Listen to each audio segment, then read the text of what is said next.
obviously there are two truths. Christianity says we have only the truth. Islam says, no, this is only the truth. So, and both of them put India down. They don't want that the world knows anything about India. The moment we believe something, let's say I believe something and you believe something else, both of us are friends and everything is fine, but when it really comes to the crux, I will kill you. What is there in heaven if you really look at it? Hindu heaven, food is very good. In another heaven, there are those white-gowned ladies floating in the clouds. If you like that kind of ambience, you can go there. In another heaven, you will encounter virgin problems. If that's what you want, you can go there. So you went to heaven, you don't have a body, you left your body here and went to heaven. Now what do you do with good food and virgins? In their house, they consume alcohol, we can't give our girls to them, you know, they won't marry those people in whose house there is use of alcohol. Today if you don't serve alcohol, there's no wedding.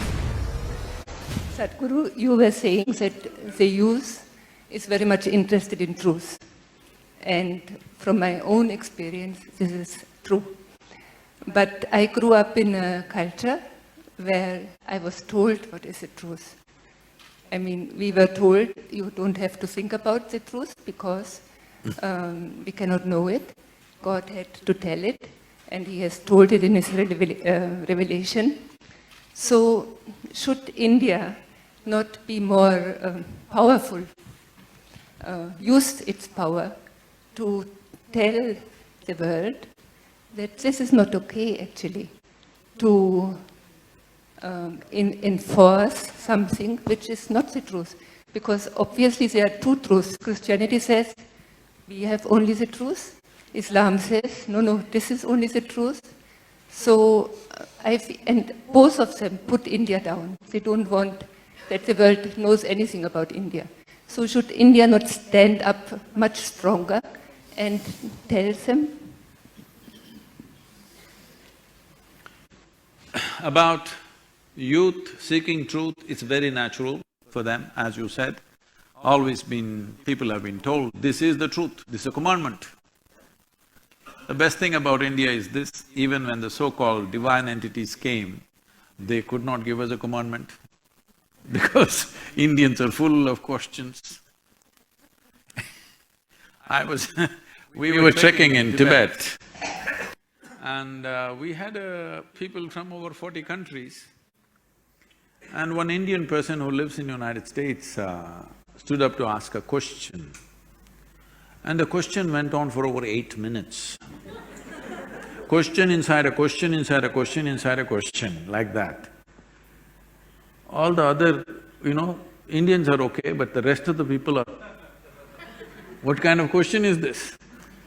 Then I said, see, this is an Indian issue. We've spent thousands of years asking questions and questions and questions. We can make a question itself an hour long. Then one Chinese lady who was traveling with us, she said, yes, Sadhguru, I worked in United Nations for 23 years. Only Indians ask questions, nobody else asks questions. You just see, Shiva came and he opened his mouth and his wife asked him 1,000,000 questions. Krishna, after many years of waiting, obviously he couldn't talk to Arjuna for a long time, obviously. He chose an extreme moment of war. There he tries to teach him something, the guy asks him hundreds of questions. So, as I said earlier, this has been a land of seeking. But rest of the world, or not really rest of the world, certain part of the world took to commandments. This is it. If you say this is not it, you're dead, that's all. It's a very effective method. Yes. See, there are two ways of handling a question. Either you answer the question or kill the questioner. If I answer your question, you will come up with one more question. But if I take care of you, there is no more question. So they adopted this methodology. Anybody who asks a question is dead. So after some time, the whole society feared to ask questions. See, people are very proudly talking about secret schools in Europe and secret schools in Middle East. Why were schools secret? Because you would be dead otherwise. Hello? Why is a school, a place of learning, a secret? Because if you learn something that I don't approve, you're dead. That's why. There are no secret schools in India. All kinds of things were done. In the same generation, all kinds of things were done, most unthinkable things were done, but as long as people are in pursuit, other people said, okay, we don't like that, so they kept away and they pursued something else. But there never was persecution because we created a culture of seeking, not of believing. The moment you believe something, see, we must understand this.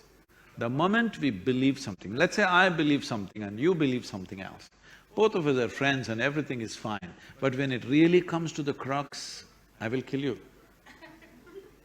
Because I believe this is it and you believe that's it. So there is no way out of that. So, we are still in that mode, but one tremendous thing that's happening in the world is heavens are collapsing, you know. Yesterday I was with a group of nearly 9,000 people in Bangalore who were with me for 2-day program, and I just asked, how many of you believe you're going to heaven? Only about 5 hands went up in 9,000, okay? So, are you hell candidates, I asked them. They said, no. Oh, we don't know. Oh, in the previous generation, if you'd asked this question, 80% of the hands would have gone up.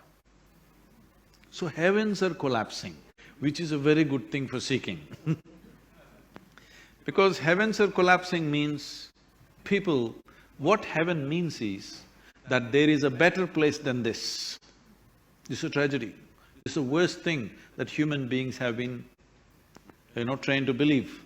The worst thing is there is a better place than this, so you can make a mess out of this and go there. You can make a hell out of yourself here and go to another heaven and live well forever, okay? What is there in heaven if you really look at it? Hindu heaven, food is very good. Really. In another heaven, there are those white-gowned ladies floating in the clouds. If you like that kind of ambience, you can go there. In another heaven, you will encounter virgin problems. If that's what you want, you can go there. But to go there, the basic quality is you must die. The qualification is you must be dead. And once you're dead, fortunately, we either burn you or bury you or cut you and feed you to the birds, depending on your culture. One significant thing, ecologically significant thing that everybody will do is put their bodies back into the earth. Very good thing to do, except Elon Musk.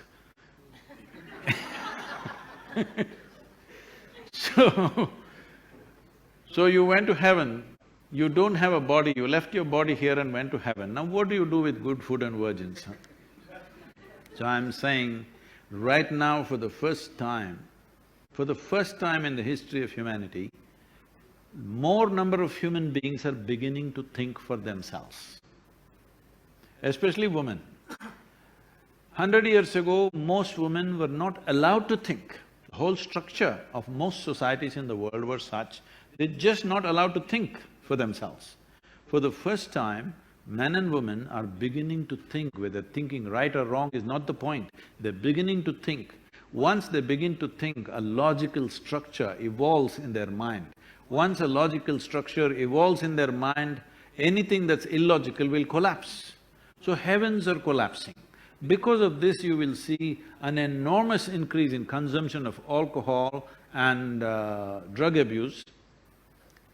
This is because there is no better place to go. Right here you want to do everything.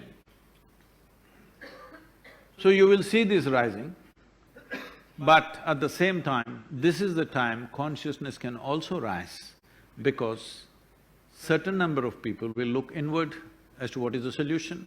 So how much of the human population will we turn inward is the challenge of this generation. This is the challenge for which we live. We must see maximum number of people turn inward rather than turning to chemicals. Today it is said 70% of US population is on prescription medication. Another 30% of course buys it off the back street. 38% of European population is on psychiatric medication. And the use of alcohol and drug is rising like never before. If you look at India as a society, in the last 25 years, it must have gone up by 10,000%. What do you say? There was a time when we were growing up, I've heard elders talking like this, in their house, they consume alcohol, we can't give our girls to them, you know? They won't, marry those people in whose house there is use of alcohol. Today, if you don't serve alcohol, there's no wedding. In just a question of 25–30 years' time. So, it is not a moral issue. The problem is this, I'm not looking at it as a moral issue at all, because after all, everybody is seeking, you must understand this. Whether they're going to the bar or to the temple, the problem is just this, they are seeking for pleasantness and profoundness of life. Somebody thinks it's in the temple, somebody thinks it's in the bottle, but they're seeking the same thing. So the important thing is to make them see everybody seeking the same thing, but which is more sustainable, which will really work for us, is the thing. In the next 30 to 40 years' time, if we don't do the right things in the next 10 to 15 years' time, there is a window of somewhere between 15 to 30 years' time. In this, if we don't make a serious turnaround in the human consciousness, you will see 90% of humanity will be on chemicals. Already to grow food we use chemicals, to purify water we use chemicals, our air is full of chemicals, water is full of chemicals, and everybody is on some kind of medication. From children to old people, everybody is on medication. When everybody is on chemicals, then it's very hard to turn those human beings around. Before a large number of human beings or a huge percentage of human beings become chemically controlled, we must turn human consciousness around. This is the responsibility of this generation. This is our time on the planet. What are we going to make out of it is our business. Please, let's make it happen.